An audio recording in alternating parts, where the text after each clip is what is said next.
Muy bien, buenas tardes, buenas noches, Dios les bendiga. Gracias de nuevo por toda la atención, por la hospitalidad, por el hospedaje, por la comida y por la generosidad de la iglesia. Estamos muy agradecidos por todo eso, ¿no? Vamos entonces a pasar a Hechos, capítulo 17 en esta tarde. Habíamos dejado en la página donde en la mitad de la página en letra negrita dice ¿por qué mueren las iglesias locales? ¿Por qué mueren las iglesias locales? Así que veremos algunos versículos. Quizás usted ya tiene unas razones, ¿no? Por las cuales uno cuando tiene algunos años ya de creyente ha visto florecer iglesias y ha visto también, lamentablemente, morir iglesias, ¿no es cierto? Por falta de testimonio, por mundanalidad, carnalidad, aún de sus propios líderes, ¿no es cierto? Más allá de los mismos miembros de las iglesias. Pero nosotros, de acuerdo a los temas que estamos tratando, podemos considerar que muchas veces las iglesias mueren por saltar etapas. Habíamos visto 5 etapas hasta el día de ayer. Podemos repasarlas rápidamente. La primera etapa, contactos iniciales. La segunda etapa, haciendo discípulos. La tercera, inicio de la iglesia y desarrollo de líderes, ¿no es cierto?, con un corazón piadoso. La cuarta etapa, organización de la iglesia. Y la quinta etapa, la extensión de la iglesia. Y en las hojas ustedes han visto ayer cómo las iglesias del Nuevo Testamento cumplieron esas etapas y se fueron repitiendo en las distintas ciudades donde se establecían iglesias nuevas, y aún las que esas establecían a otras, las otras también llegaban a cumplir esas 5 etapas. Pero una de las razones, decíamos, por lo cual mueren las iglesias locales hoy en día es por saltar etapas, ¿no? Dice Hechos 17, así que discutía en la sinagoga con los judíos y piadosos, y en la plaza cada día con los que concurrían. Y acá si pensamos en la primera etapa, ¿no? Contactos iniciales. Vemos que el apóstol Pablo en Atenas no dejó de hacerlo. Lo hizo en Corinto, lo hizo en Galacia, lo hizo en Colosas, lo hizo en Antioquía de Pisidia, lo hizo él mismo en Jerusalén después de convertido. Es decir, él no saltó esa etapa nunca en su vida. Pero cuando una iglesia deja de practicar el conseguir contactos iniciales a través del evangelismo, tarde o temprano esa iglesia va a ir menguando, ¿no? Y se puede apagar como una vela. Es importante que una iglesia continúe haciendo el evangelismo, ¿no? Y de repente, como hablamos la otra noche allá en la casa de David, que me fui con 2 kilos más seguro, pero hablábamos que uno puede usar un método para evangelizar hoy y que de repente pasan los meses y ese método no funciona. Entonces, no por eso hay que dejar de evangelizar. Por ejemplo, en Uruguay el evangelismo por pintura nunca funcionó. Lo tratamos de hacer 1 vez, 2 veces, 3 veces, en una plaza, en las avenidas, lo que sea, y no funcionó. Acá en la iglesia en Carapachay funcionaban las encuestas casa por casa. Lo hicimos 2, 3 años seguidos y después tampoco funcionó. Entonces una iglesia tiene que estar abierta a pensar, decir, bueno, si este método que estamos usando, que ya lo usamos, en el pasado dio su resultado, pero hoy aparentemente no está dando el resultado que esperamos, tenemos que pensar de otra manera, de otro método, pero no dejar de evangelizar. Si usted hace evangelismo por pintura y no funciona, dice, bueno, ¿no vamos a evangelizar más? Porque el evangelismo no da los resultados deseados, no. Entonces, una iglesia llega a ir muriendo por dejar de hacer contactos iniciales a través del evangelismo. En Hechos capítulo 18, en el versículo 26, vemos el segundo nivel. Fracasan al no continuar edificando a los nuevos creyentes. Allí en Hechos 18, 26, dice, y comenzó a hablar con denuedo en la sinagoga. ¿Quién? Apolos. Pero cuando lo oyeron Priscila y Aquila, le tomaron aparte y les pusieron más exactamente el camino de Dios. Qué importante es, hermanos, edificar a los nuevos creyentes. Tener un plan de acción, ¿no es cierto? Estuvimos hablando con el pastor, él dice más... Bueno, hablamos sobre cuando llegaban al tema del bautismo. Cuando en nuestra iglesia viene una persona nueva, cree en Cristo como su Salvador, ya 4 domingos más le estamos ofreciendo discipulado. Si le interesaría 45 minutos por semana a 1 hora, el día y la hora y el lugar lo elige la persona. Donde quiera hacer el discipulado, bajo un árbol, en un bar, en el templo, en su casa, donde sea, ¿no? Entonces le vamos proponiendo el discipulado para que la persona se vaya integrando dentro de la iglesia. Buscamos que llegue a bautizarse en el futuro y sea un miembro activo, ¿no es cierto?, dentro de la iglesia. Pero hay iglesias que solo se enfocan en el evangelismo y no discipulan. Entonces la gente no dura mucho, porque a la larga se aburren, a la larga no llegan a madurar espiritualmente y terminan yéndose. Entonces entran por una puerta, se van por la otra y a veces decimos, ¿qué pasa? Que tenemos resultado de evangelismo y no hay retención de gente dentro de la iglesia. Y el discipulado, hermanos, edificar a los nuevos es clave. Acá vemos a Priscila y Aquila hablándole a un creyente que conocía de la palabra de Dios, pero estaba apuntando un poco fuera del blanco, ¿no? Y ellos gastaron tiempo con Apolos para centralizar mejor el ímpetu, el denuedo y el mensaje que él compartía. Y en el discipulado podemos ayudar mucho a los hermanos en esas cosas. También vemos que una iglesia puede tener tendencia a morir porque fracasan al no madurar a los creyentes para desarrollarlos en el liderazgo. A veces miramos a un hermano y decimos, no, no.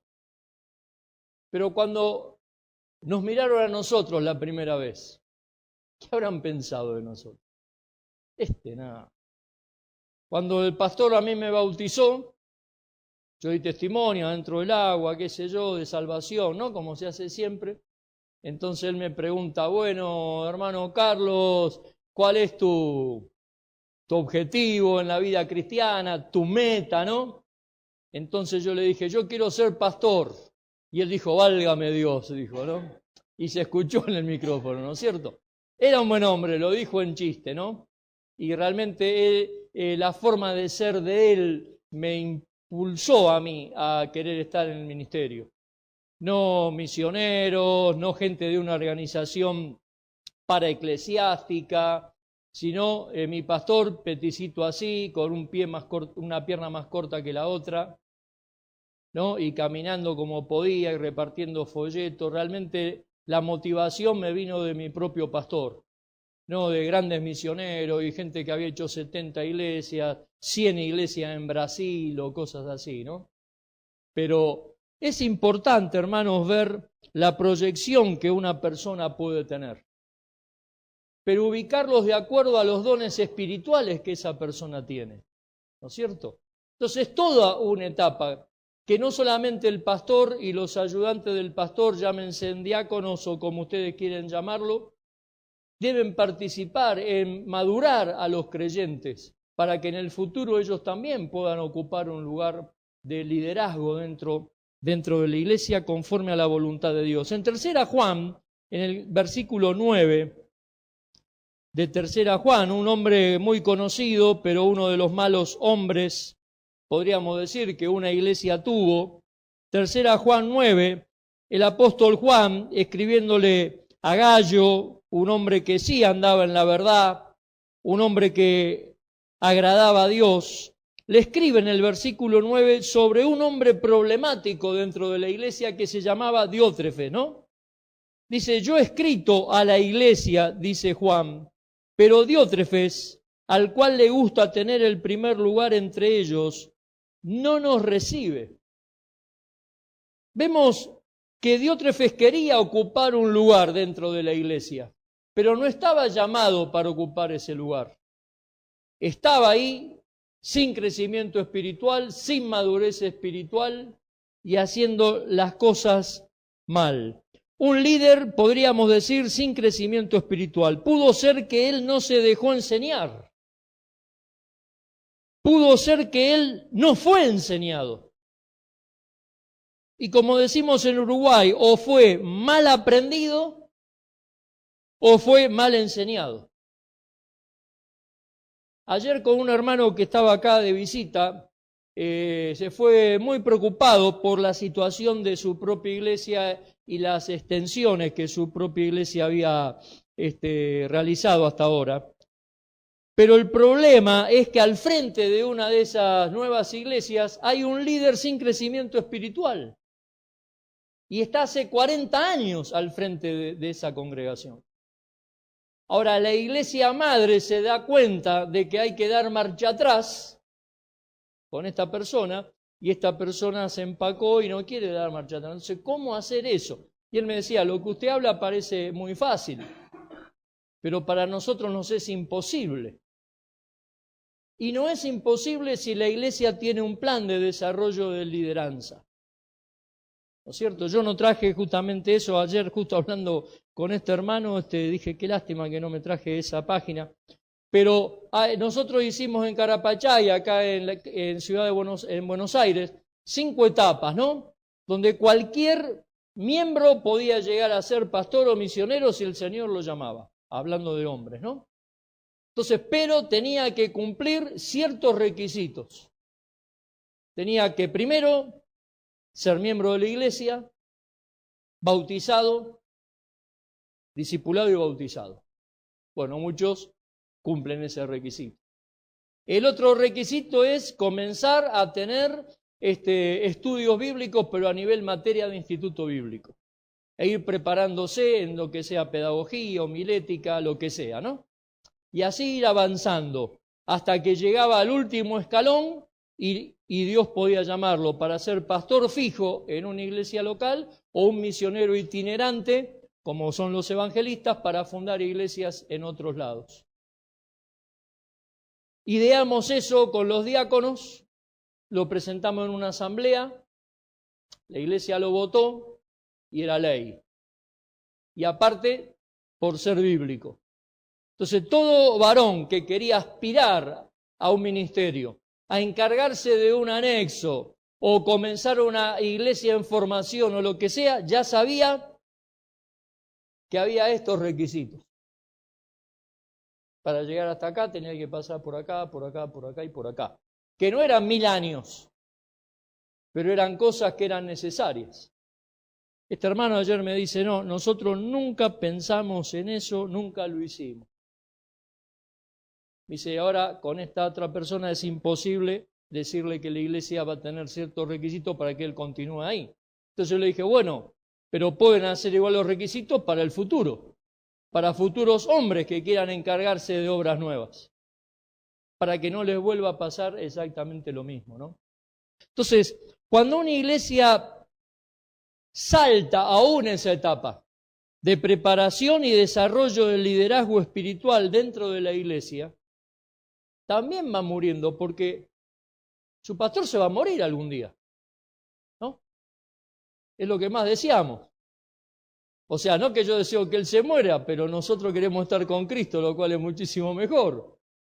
Pero imagínense, ¿tomará otro su lugar de entre ustedes? Sí, quiera Dios que sí, pero ese otro también se va a morir. Imagínense que pase el tiempo y que la iglesia no tenga un respaldo de hombres, líderes espirituales, piadosos, desarrollados, para ocupar cargos de aquellos que tal vez se van por muerte o se van porque Dios los llamó a otro lugar. Entonces una iglesia no desarrolla líderes, los líderes que están fallecen o Dios los lleva a otro sitio y la iglesia dice, ¿y ahora qué hacemos? Bueno, nos juntamos 4 o 5, ¿no? Y entre 4 o 5 comandamos toda la iglesia. No, ese no es el formato bíblico, ¿no es cierto? Pero no debemos dejar de desarrollar líderes. En Efesios, ayer veíamos, ¿no? En el capítulo 4, versículo 11 al 13, que el apóstol Pablo aclara bien, bajo la guía del Espíritu Santo, que los dones mencionados ahí son más bien regalos de la iglesia y no charis o dones espirituales, porque realmente en griego hay dos palabras para dones, ¿no? Una es charis o charisma, que habla de habilidades otorgadas por el Espíritu Santo en el momento en que la persona creyó en Cristo como Salvador, ya el Espíritu Santo lo dotó con ciertos dones espirituales. Desde luego que hay dones que están vigentes y hay dones que con el traspaso de los años quedaron en desuso, porque eran para una etapa específica de la historia de la Iglesia y específicamente para los judíos, porque Pablo dice que los judíos buscan señales, los griegos sabiduría. Entonces todos los dones relacionados a señales es para el pueblo de Israel específicamente, pero eso es otro tema. Pero acá en Efesios 4 Pablo habla de oficios o funciones. Dos de los oficios o funciones ya no están porque la Biblia ya está completada, que es profetas, apóstoles y profetas. Pero los otros dos oficios que menciona Pablo acá todavía están vigentes, que es evangelistas y pastores maestros. Son oficios o funciones, no son dones. ¿Por qué? Porque la palabra don en Efesios 4 no es charis, es doma, con doble M. Y doma significa regalo. Entonces, estas cuatro funciones, que dos ya no están, eran los regalos de Cristo para la iglesia: apóstoles, profetas, evangelistas y pastores maestros. Hoy en día están los evangelistas y pastores maestros como hombres salvados, dotados por el Espíritu con ciertos charis, pero dados como regalos a la iglesia. Por eso la palabra es doma, no es charis ahí. Pero muchas veces las iglesias mueren porque fracasan por dejar de desarrollar un ministerio con un buen equilibrio. ¿Y cuál es un poco el equilibrio que hablábamos ayer? Evangelismo y edificación de los santos. Para eso están los evangelistas o misioneros itinerantes, que no es ir a un estadio, que a todos nos gustaría ir al estadio de Mendoza, que llenarlo, no sé, ¿cuántos entran en el estadio de Mendoza? 50.000 personas, no sé. 50.000 personas. Y uno va ahí, ¿no?, y a predicar y hace la invitación y vienen 15.000, ¿no?, a aceptar a Cristo, ¿no? Y uno dice, qué gran evangelista, ¿no? Y el tipo hace eso, nomás se va y hace lo mismo en otro lugar. Pero la labor del evangelista no es solo predicar el evangelio. Es discipular, bautizar, preparar líderes y fundar una iglesia. Eso es lo que hizo Pablo, el gran evangelista. Él predicaba la palabra de Dios, se quedaba por un tiempo en un sitio discipulando a los creyentes, preparó o estableció líderes en las iglesias que él abría con la ayuda de Dios, y la iglesia quedaba establecida o fundada.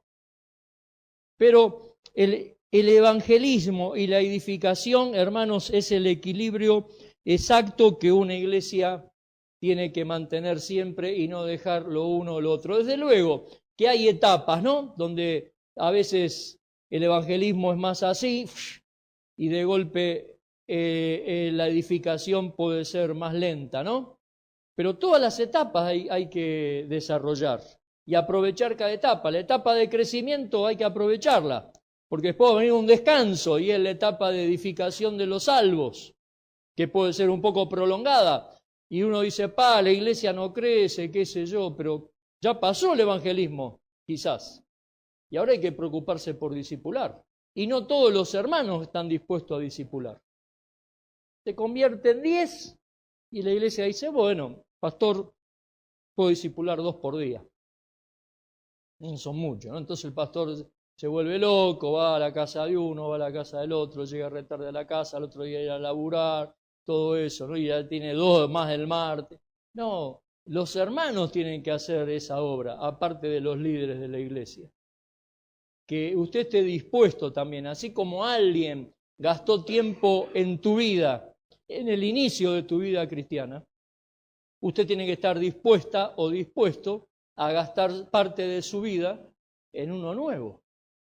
Viajar, tomar un colectivo, si tiene una moto o un auto, mejor, ¿no? Se mueve más rápido. Pero estar 1 hora ya, un rato, 2 horas, a veces llega a la casa el hermano con problemas y usted ya no vuelve a la hora que pensaba volver a su casa y se tiene que quedar. Bueno, vale la pena. Y la iglesia debe hacer eso en su conjunto, no el pastor y los diáconos nada más, o los hermanos que están encargados de la música, o del sonido, o de oanza, bueno, que lo hagan ellos. No, usted también tiene que participar en eso. Y también las iglesias llegan a morir porque fracasan al no desarrollar una perspectiva para otras áreas. Entonces solo miran para adentro y dejan de mirar para afuera. Allá en Marcos, en el capítulo 1, en el versículo 38, desde luego que no se hace todo al mismo tiempo, hermanos, ¿no es cierto? Pero cada iglesia sabe sus tiempos y cada iglesia ve que ahora es el momento de mirar un poco más allá de Guaymallén de repente, ¿no? Como ustedes lo están haciendo con el tema de Uspallata. En Marcos 1:38 dice, hablando el Señor, Él les dijo, vamos a los lugares vecinos para que predique también allí, porque para esto he venido. El Señor no se quedó solo en aquellas ciudades donde inició, como en Capernaum, su ministerio público. Quiso ir más allá y más allá y más allá. Desde luego que hubo un periodo para fijar solo Capernaum. Pero cuando ya eso se colmó, hay que pensar un poco más allá. Y cuando una iglesia deja de pensar más allá, se terminan peleando los que están adentro, discutiendo, envidiándose, lo que sea, y se van yendo de a poco, ¿no? A otros sitios, lamentablemente.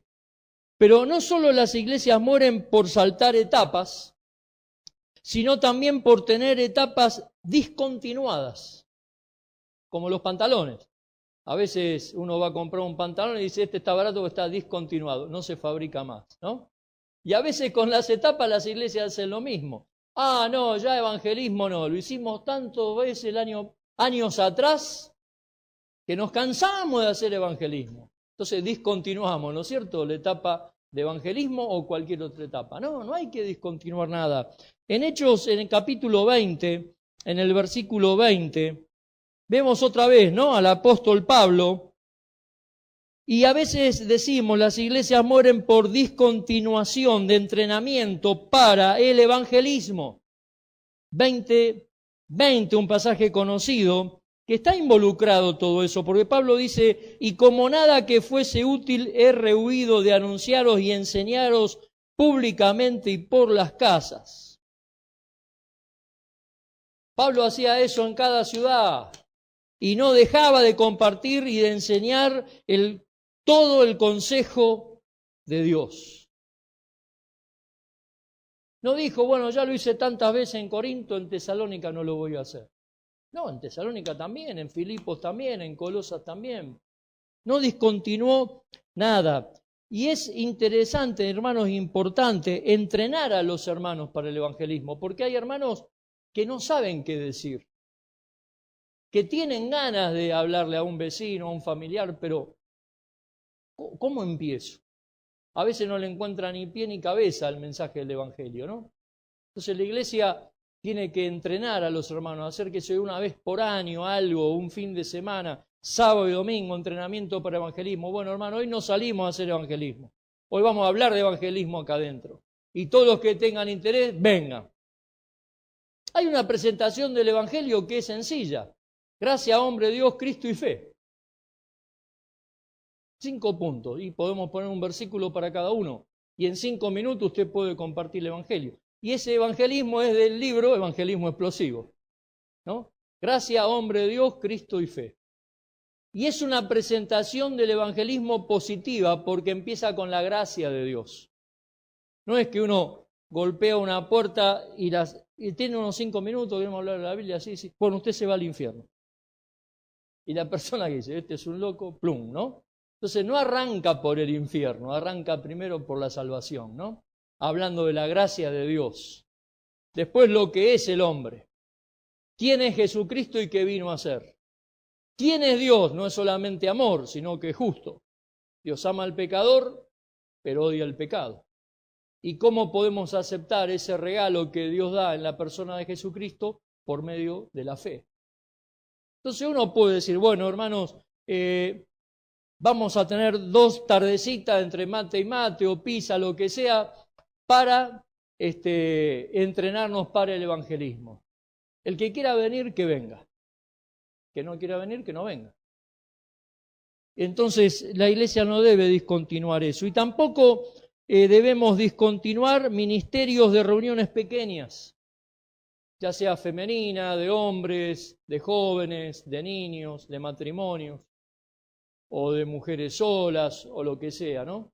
En ese sentido. Son importantes muchas veces esas reuniones, porque podemos alcanzar nuevos, y en esas reuniones pequeñas se puede hacer un tema de preguntas y respuestas, los hermanos pueden preguntar, el pastor responde sus dudas, esto, lo otro y aquello. Y a veces las iglesias discontinúan esas cosas. La iglesia donde estamos ahora, por fallecimiento del pastor que estaba ahí, hacía un año que no tenían reunión femenina. Nos encontramos con mujeres viejas en el sentido de años en el Evangelio y mujeres nuevas recién convertidas que se van a otras iglesias a las reuniones femeninas. Son miembros de esta iglesia y se va a la reunión femenina de la otra. Nada que ver. Hay una chica nueva que ahora empezó con curso para nuevos miembros, para bautizarse y todo, que ella estaba yendo a otra iglesia, todos los lunes hay reunión femenina en esa iglesia. Y se iban porque acá se había discontinuado ese tipo de reunión. Y no nos enfocamos a la actividad, hermanos, no nos enfocamos a llenar las horas libres de los hermanos, por eso inventamos una reunioncita acá, una reunioncita allá, no. El objetivo es a través de esas reuniones alcanzar nuevos, porque hay hombres que muchas veces a los cultos no vienen, pero usted lo invita a una chorizada en una reunión de hombres, puro macho, y vienen. Entonces se le predica el evangelio, creen en Cristo y ya empiezan a venir a la iglesia. Lo mismo pasaría con las damas o con los matrimonios. Hay un matrimonio en nuestra iglesia que él es como un diácono. No sé cómo hicieron el proceso hasta ahora. Yo no quiero apretar mucho el acelerador porque algunos se van a espantar y se van a ir allá. Pero él me contó el pastor que falleció que no hacía mucho esfuerzo él en invitar gente para los cultos. Ahora dijimos, bueno, el último sábado de septiembre tenemos reunión de matrimonios. Ya invitó 3 matrimonios de su cuadra y los 3 matrimonios van a venir. Entonces, vamos a seguir con eso. Pero el día de mañana que la reunión de matrimonios no dé los resultados deseados, lo cortamos justamente por eso, pero pensamos otra manera. Entonces no es el enfoque como algunos dicen, sí, pura actividad, es el enfoque hacia las personas, para tener el equilibrio, aprovechar una reunión informal para ganar a uno nuevo para Cristo y aprovechar esa reunión informal para edificar a los hermanos en otro ambiente, en otro ámbito. Discontinuación del desarrollo de líderes espirituales adicionales. 2 Timoteo 2:2, es Capicúa, ¿no? Es muy conocido, ¿no? Pablo le dice a Timoteo, lo que has oído de mí ante muchos testigos, eso encarga a hombres fieles que sean idóneos para enseñar también a otros. Es clave. Yo una vuelta discutí con un pastor, un misionero americano, ¿no es cierto?, en Buenos Aires, en la zona de San Antonio de Padua, porque él desarrollaba 2 Timoteo 2:2. Entonces él era Pablo y todos eran timoteitos. Entonces, este era mi Timoteo, me presentaba a Daniel y decía, este es mi Timoteo. Me presentaba a David y me decía, este es mi Timoteo. Y pasaban los años y este seguía siendo mi Timoteo. Entonces un día me invitaron a predicar una conferencia y el tema daba como anillo al dedo y yo digo, si nosotros solamente desarrollamos Timoteos, fracasamos. Porque los Timoteos tienen que ser Pablos. Ese es el objetivo. Que mi Timoteo sí, por un tiempo va a ser mi Timoteo, pero que llegue a superarme a mí y que pueda llevar la iglesia más allá de lo que la pude haber llevado yo con la ayuda de Dios. Entonces, si vos tenés Timoteos, orá para que tus Timoteos sean Pablos y no tengas vergüenza si te hacen sombra. porque en definitiva pueden ser mejores que uno, ¿no? Y llevar la iglesia a otro nivel espiritual. Entonces, no debemos discontinuar tampoco el desarrollo de líderes adicionales. Hay misioneros que han hecho eso en el Uruguay, lamentablemente, que han sumergido a los hombres y a las iglesias en la ignorancia del desarrollo de iglesias locales. Entonces, cuando yo soy pastor y tengo una iglesia ignorante, yo sé más que la iglesia y la manejo como quiero. Entonces, no debemos ser egoístas en ese sentido. No tenemos que tener iglesias ignorantes. Tenemos que tener iglesias que sepan la sana doctrina. Y si la pueden saber mejor que el pastor, mejor todavía. No tener a los miembros abajo de la suela, ¿no? Y claro, yo no le enseño mucho porque este se puede avivar, entonces me puede superar a mí. Pero mientras lo tengo ahí abajo, yo soy siempre el mejor. No, no es el objetivo. También hay discontinuación por enfocarse sobre el edificio en lugar de edificar personas. El edificio es importante, desde luego. Es clave. Ayer con un hermano aquí en la iglesia también hablamos sobre la parte económica y él me pidió, pastor, si puede me echar algo de hablar de la plata, ¿no? Pues vamos a tener una asamblea dentro de poco. Y es clave, ¿no es cierto? Nosotros también, cuando arrancamos nuestras iglesias, arrancábamos en el living de nuestra casa. Y después siempre con el objetivo de poder salir de nuestra casa para que crezca un poco más. Y alquilábamos un local. Una vez pasamos 7 años alquilando la casa y no podíamos salir de la casa porque cualquier local que estaba en alquiler era más chico que el living de nuestra casa, alquilada. Entonces dijimos, para pagar $600 en un local con un baño y del tamaño de este living, seguimos en el living porque tenemos la cocina, la pieza, el patio, el garaje y ahí metemos a los chicos, escuela dominical. ¿Para qué vamos a ver un local de 10x4 y no hay otra cosa para división, ¿no? Pero también se iba mucho el dinero en el alquiler. Cuando uno está en plantación de iglesia, quiere estar unos años y ya establecer un pastor fijo en esa iglesia, irse a otro lugar. Y los alquileres atan a las iglesias, ¿no? Pero cuando una iglesia llega a saltar del alquiler a tener una propiedad, en cierta manera le empieza a sobrar un poco de plata. ¿Y por qué no destinarla al sustento del pastor? Esa plata. No está mal que el pastor trabaje. Yo soy pintor de oficio. Hace 40 años. Cuando estábamos desarrollando la primera iglesia, acepta a Cristo un muchacho, después el hermano, fueron bautizados, después la mamá, el papá ya había sido creyente y bautizado apartado de años. Al principio, claro, yo era nuevo en Uruguay, no conocía a nadie, no conseguía laburo de nada, pero me ayudaban algunas iglesias que me daban $500 por mes, $400 por mes, y eso no alcanzaba en Uruguay. Es caro el Uruguay para vivir. Llegamos a un punto que todo el sustento que nos entraba era para pagar el alquiler de nuestra casa. Y no nos sobraba un peso, ni para la luz, ni el agua, ni la comida, ni nada. Entonces esta mujer dice, no, porque los pastores tienen que trabajar, ¿no? Y como que el pastor que no trabajaba era un afeminado, ¿no es cierto? No era un hombre, porque el macho tiene que trabajar. Bueno, yo le entendí, no me ofendió. ¿Qué pasó? Pasan los años y el primer pastor que resulta como el resultado de nuestro ministerio en Uruguay ahí, ¿quién era? El hijo de ella. Entonces ella decía, no, el pastor tiene que tener tiempo libre para el ministerio. Había aprendido, pero era el hijo. Entonces el hijo no era afeminado, si solo estaba en el ministerio full time, y dejó de ser el macho laburador. Gracias a Dios esta hermana entendió en ese aspecto. El apóstol Pablo dice, A mí y a los que están conmigo, estas manos, cuando no fue necesario, estas manos me han servido. Seguro que yo puedo decir lo mismo y el pastor Daniel puede decir lo mismo y podemos dar gracias a Dios por las dos manos.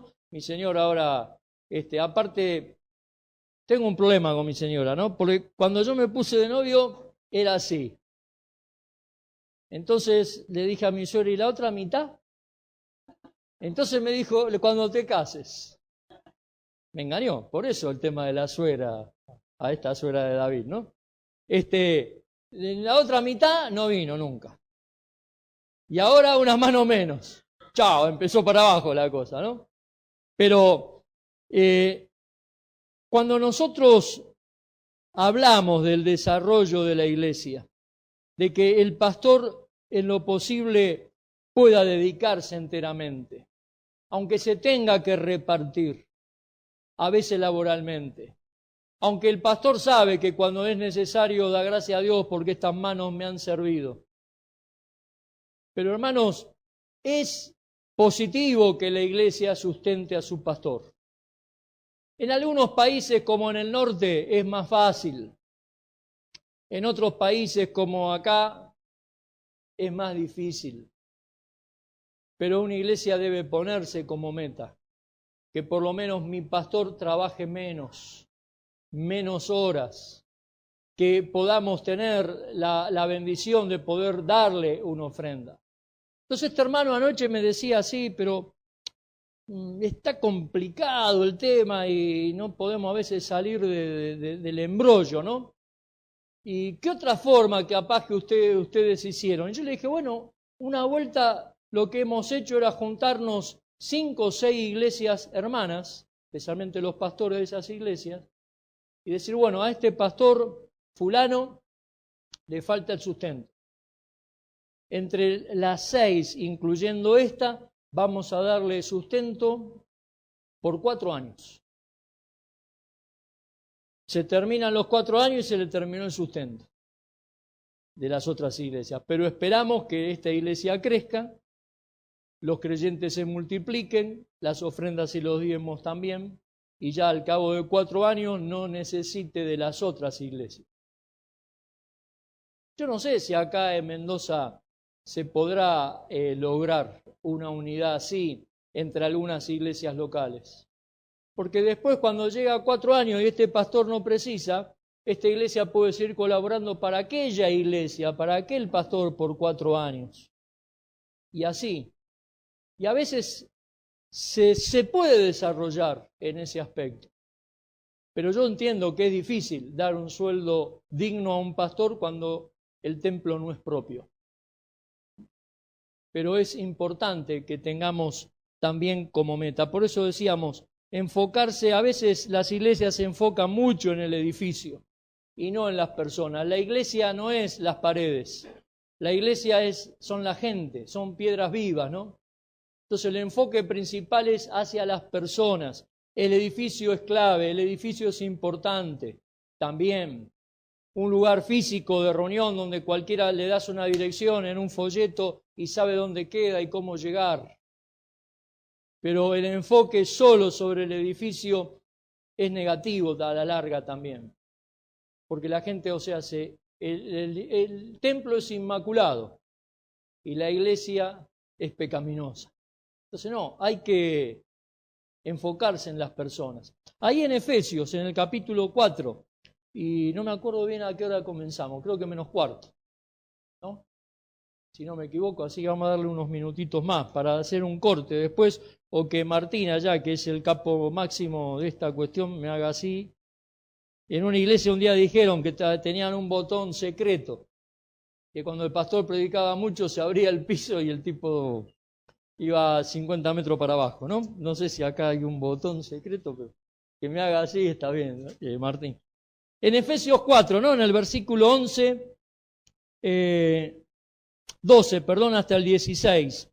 A fin de perfeccionar a los santos para la obra del ministerio, para la edificación del cuerpo de Cristo, hasta que todos lleguemos a la unidad de la fe y del conocimiento del Hijo de Dios, a un varón perfecto, a la medida de la estatura de la plenitud de Cristo, para que ya no seamos niños fluctuantes, llevados por doquiera de todo viento de doctrina, por estratagema de hombres que para engañar emplean con astucia las artimañas del error, sino que siguiendo la verdad en amor, crezcamos en todo en aquel que es la cabeza, esto es Cristo, de quien todo el cuerpo, bien concertado y unido entre sí por todas las coyunturas que se ayudan mutuamente, según la actividad propia de cada miembro, de acuerdo a sus charis o sus dones, recibe su crecimiento para ir edificándose en amor. El enfoque es hacia las personas.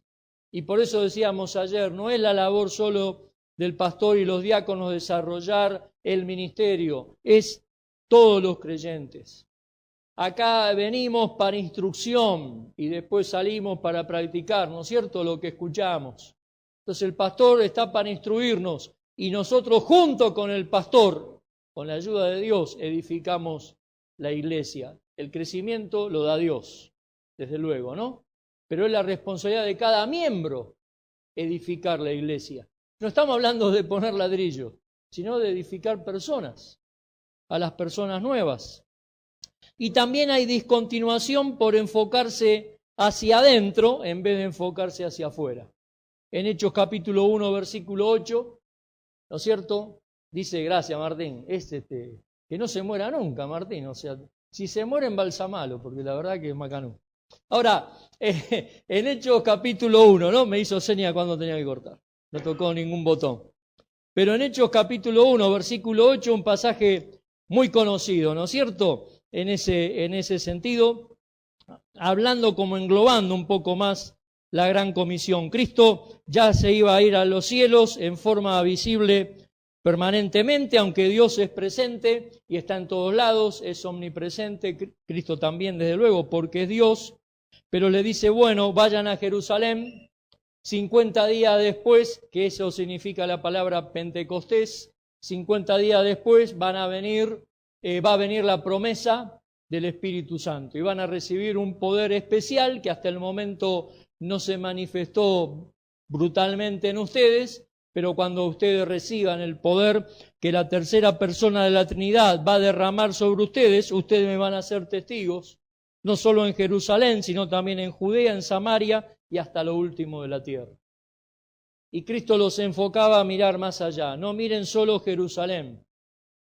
Tenemos que ir por toda la provincia de Judea. Tenemos que pasar los límites provinciales, ir para Samaria, pero también tenemos que pasar los límites nacionales y llevar el Evangelio a otras partes del mundo, ¿no? Y ese es el deseo de Dios hoy también, que las iglesias locales no miren solo para adentro. Todos nos gustaría tener una iglesia de 3.000 personas, ¿no es cierto? Pero ¿de qué serviría, no? Si podemos multiplicarla teniendo iglesias en otro lado. Hay una iglesia que estuve predicando en el año 88 en Indiana. La iglesia se llama Iglesia Bautista Bethesda. 5.000 en la escuela dominical. En la escuela dominical, y no eran todos chiquitos. Chiquitos eran los mínimos. Era gente grande. Tenían 4 pastores jubilados mecánicos que comandaban un equipo para arreglar los 60 micros que esa iglesia tenía para buscar gente. Impecable, lindo, a todos nos gustaría eso. Pero con esa cantidad de gente y con ese poderío económico, no establecieron una iglesia en otro lugar, dentro de Indiana o dentro de Estados Unidos. Increíble. ¿Cuánta plata? Si uno pone $1 por mes, son $6.000, ¿no? Pero si uno pone $1 por semana, de 6.000 personas, y la gente no ponía $1 allá, ponía mucho más. Era una entrada grandiosa la parte económica. El templo valía $2,5 millones. Pero solo miraron para adentro. Y con tanta gente y con tanto poderío económico, tendrían que haber hecho iglesias en otros lugares, entre ellos mismos, en otro sitio. Hermanos, no discontinuemos eso. Desde luego que una iglesia sufre cuando algunos se van a otro lugar. Entonces sufre porque se puede ir algún líder, sufre porque se van miembros, y si se van líderes, se van miembros, se van ofrendas. Y hay que seguir manteniendo el mismo sitio, ¿no? Y el mismo presupuesto con menos gente, y es complicado. Entonces cada iglesia debe saber que hay que mirar para adentro, pero no olvidarse mirar para afuera y tomar la decisión en el momento justo. Cuando nosotros establecíamos una iglesia, no nos llevábamos a nadie de esa iglesia. Mi señora, mi chico, yo, ahí. Algunos después se querían enganchar con el tiempo porque terminaba que vivía a 3 cuadras de nuestra casa. Bueno, ese era otro tema. Pero nosotros no le decíamos, bueno, hermano, nos vamos para el barrio del Prado, así que todos los que son del Prado vayan despidiéndose y se vengan con nosotros. No, lo mataba al otro pastor. Se llevaba maestro de escuela dominical, líder de OANSA o de jóvenes, y las ofrendas de esa gente. Entonces le dice, no, nos vamos nosotros solos, empezar de cero en otro lugar. Pero siempre mirando para afuera, ¿no? Ahora, ¿cuál es el remedio en los últimos minutos que nos van quedando? El remedio bíblico para iglesias que se están muriendo. ¿Qué podemos sacar de la Biblia? ¿Cuál sería el remedio que tiene Dios para una iglesia que está entrando en coma y que no se va a despertar del coma, lamentablemente? ¿Qué dice la Biblia? ¿Qué jarabe le podemos dar a una iglesia así? Vamos a ir a Apocalipsis, en el capítulo 2 del libro de Apocalipsis, ¿no es cierto? Un libro muy interesante, no muy difícil de entender tampoco. Pero en Apocalipsis, en el capítulo 2, versículo 4 y versículo 5, dice, pero tengo contra ti que has dejado tu primer amor. Recuerda, por tanto, de dónde has caído y arrepiéntete y haz las primeras obras, pues si no, vendré pronto a ti y quitaré tu candelero de su lugar si no te hubieres arrepentido. Es decir, si no cambiás, voy a sacar la luz, la poquitita luz de testimonio que tenés, porque en definitiva es peor que sigas andando con mala luz y te quedes a oscuras. No es pérdida de salvación, sacar el candelero no era que se iban a ir al infierno, sino que la luz de su propio testimonio. Y acá podemos ver el problema. El problema, muchas iglesias locales han dejado su primer amor. Versículo 4. Tengo contra ti, le dice a Éfeso, dejaste tu primer amor. Que no está hablando de la primera novia, ¿no? Sino que está hablando del primer amor, podríamos decir, al evangelismo, del primer amor hacia la meditación de la palabra de Dios cada día, para aplicarla, el primer amor para discipular a los salvos, el primer amor de esas ganas que teníamos cuando recién conocíamos a Cristo, que nos queríamos comer a todo el barrio con el Evangelio, ¿no? Y pasan los años y cada vez tenemos menos ganas de hablar de Cristo y del Evangelio, lamentablemente, ¿no? Como que ya hicimos tanto en el pasado. El problema es la pérdida del primer amor. Cristo dijo en Juan, en el capítulo 14 del Evangelio de San Juan, en el versículo 15, en relación a este punto, San Juan 14, 15, dice, si me amáis, guardad mis mandamientos. Clave, ¿no? Así que, ¿a quién le hablaba? A los discípulos, no a los fariseos ni a los saduceos. Cristo le dice, miren, muchachos, si ustedes me aman, tienen que guardar mi palabra. Tienen que guardar el primer amor hacia mi palabra. Si de verdad me aman, porque de lo contrario son unos desamorados. Me dejaron de amar. Qué importante. ¿Cómo es tu relación con tu Biblia? ¿Le sacás la telaraña los domingos, la que juntó durante de lunes a sábado para traerla a la iglesia? ¿O la abrís todos los días? No te estoy diciendo que te levantes a las 3 de la mañana a leer la Biblia, porque cada uno tiene sus tiempos. Lo importante es que usted lo haga en un tiempo donde usted tenga quietud, tranquilidad y por lo menos una hora para estudiar la palabra de Dios, para aplicarla a su vida. Puede ser el horario que usted tenga en el día, el horario que usted tenga. Pero Cristo dijo, si me amáis, vas a guardar mi palabra. Es el primer amor a la palabra de Dios, que cuando éramos recién convertidos íbamos así a todos lados. Y ahora casi ya no. Y después volvemos a Apocalipsis 2:5. Y ahí está el remedio. En el versículo 5. Recuerda, por tanto, de dónde has caído. Y tenés que hacer algunas cosas. Arrepentirte. Hacer las primeras obras que antes hacías.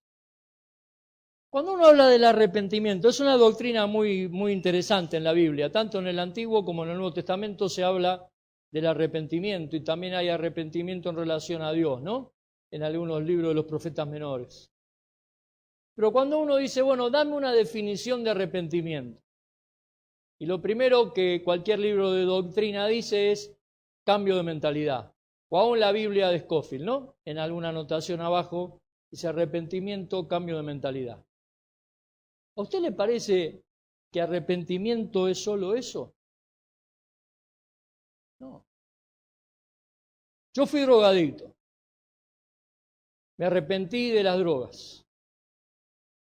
Pero me sigo drogando. O sea, mentalmente sé que está mal, reconozco que está mal, que eso hace mal, pum, pum, pum, pum. Cambié mi mentalidad, pero me sigo drogando. No es arrepentimiento.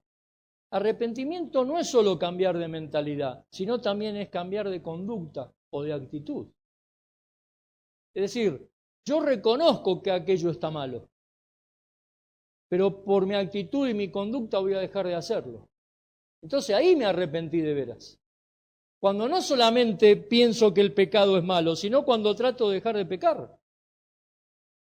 Entonces Cristo le dice a Éfeso, arrepiéntete. Sí, tratá con la ayuda de Dios de cambiar la mentalidad, pero quiero una conducta distinta porque tenés que volver a hacer las primeras obras que has dejado de hacer en tu vida como iglesia.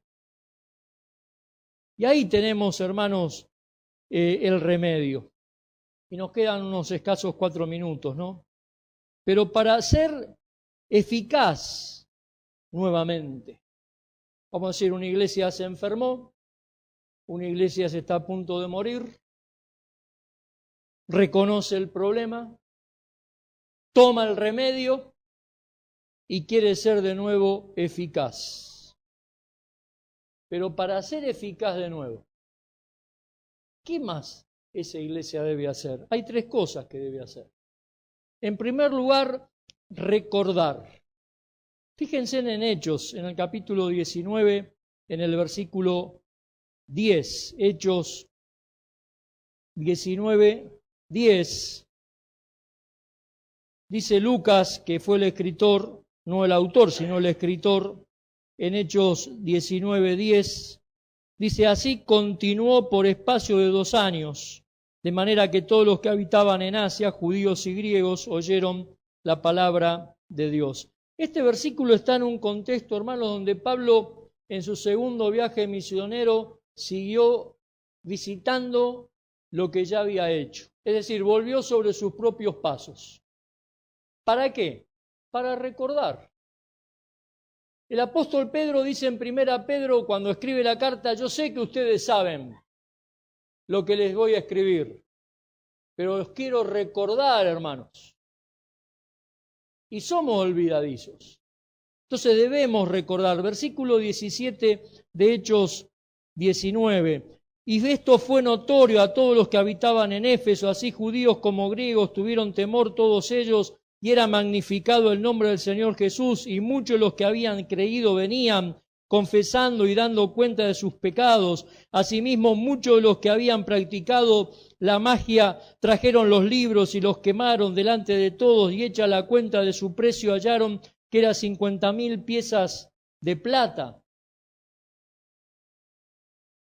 Hermanos, tenemos que recordar lo que a veces nos olvidamos de la palabra de Dios para ser eficaz de nuevo.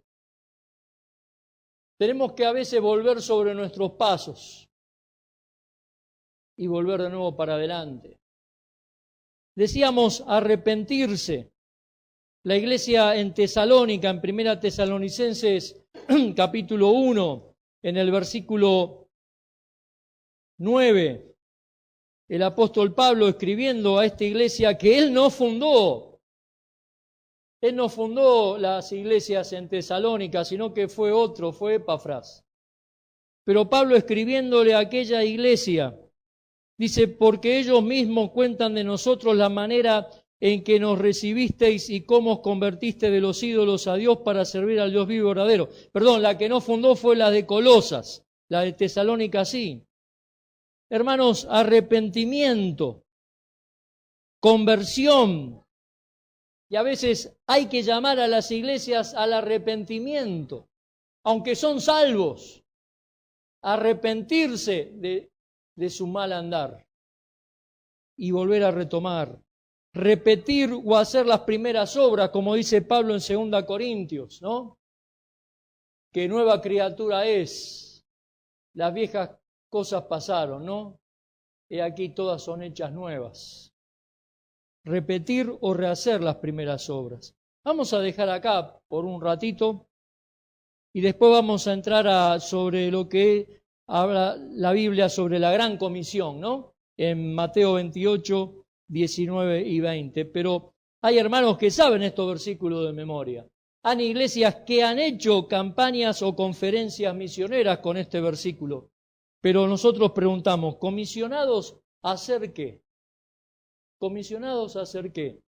Nos dice la gran comisión. Dejamos ahí, vamos a orar y en el segundo momento que tengamos avanzamos sobre este tema. Te damos gracias, Señor, por tu palabra, te agradecemos por los hermanos que han hecho el esfuerzo personal para llegar hasta acá hoy de nuevo. Señor, no para escucharme a mí, sino para escuchar tu palabra, que es lo que más nos debe interesar siempre cuando vamos a un culto. Escuchar la palabra de Dios para conocerla, pero también para ponerla en práctica. Gracias, Señor, por esta iglesia y te rogamos por aquellos que tal vez todavía están de viaje, que puedan llegar a tiempo, y por estos otros hermanos que hoy no están, que han estado de visita ayer, que tú les bendiga, los cuides en sus lugares donde ellos se congregan, y aquellos que están pasando por dificultades en algunas de las iglesias, que tú le des la iluminación necesaria para poder resolver los problemas y poder avanzar de la mejor forma. Gracias te damos, Señor, por todo, en el nombre de Jesús. Amén.